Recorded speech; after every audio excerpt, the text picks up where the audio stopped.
Peter Jackson's controversial return of the King book cut could lead to a great LOTR sequel movie. The Lord of the Rings has been subject to a number of controversies in the fandom, not the least of these being Saruman's death being cut.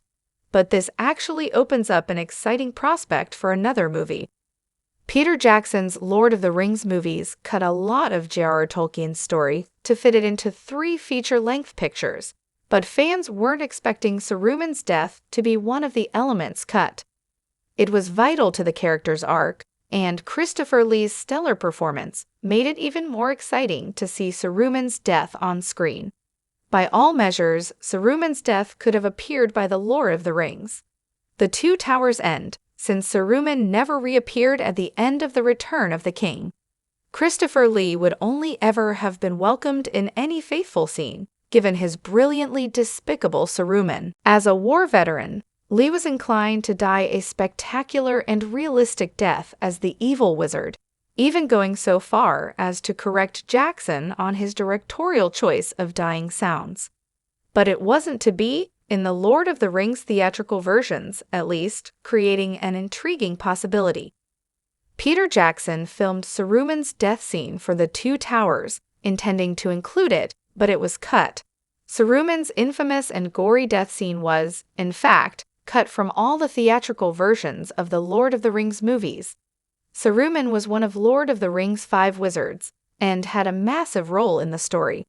This made it a huge pain point for Tolkien fans how Jackson proceeded to let Saruman just fade out of the narrative, without ever adding his death scene back in or addressing his fate.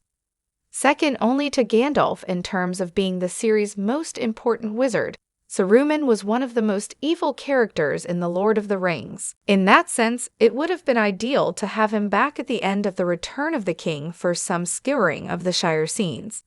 However, the trilogy's ending was perfect as it was. The least Jackson could have done was put Saruman's death scene into The Return of the King. Even that was ignored, but at last the scene joined The Return of the King's extended version. While the extended cuts of the Lord of the Rings movies include Saruman's death, the movies originally left Saruman's fate unexplored, leaving future movies free to tackle the skewering of the Shire. The extended editions are the director's cut, so it could certainly be argued that only the theatrical versions present the canon, if the argument had to be made. As one of Sauron's most powerful servants in The Lord of the Rings, Saruman is definitely a good subject for future Warner Bros. Lord of the Rings movies, and if he's still alive, he can be that subject. Saruman's story does not end in Volume 2 of The Lord of the Rings, released in 3 parts between 1954 and 1955. Volume 2, The Two Towers, amplified Saruman's role as the Battle of Helm's Deep rolled out. But Saruman was going strong by the end of The Return of the King, rather than dying, as the extended movie suggested. Saruman masterminded the skewering of the Shire as Sharky, boss of the ruffians invading the Shire and exerting a harsh control over it. This would make a great movie, complete with Lobelia Sackville Baggins fighting off orcs with an umbrella. It definitely made sense for Peter Jackson to end his trilogy where he did, but an addendum to the trilogy in the form of a skewering of the Shire movie makes sense, even after all these years. With The Return of the King coming out in 2003, it has been over 20 years since its cast graced screens as The Fellowship of the Ring and its enemies. This could cause some issues at first glance. Christopher Lee sadly passed away in 2015 for starters, so he wouldn't be able to reprise his role as Saruman.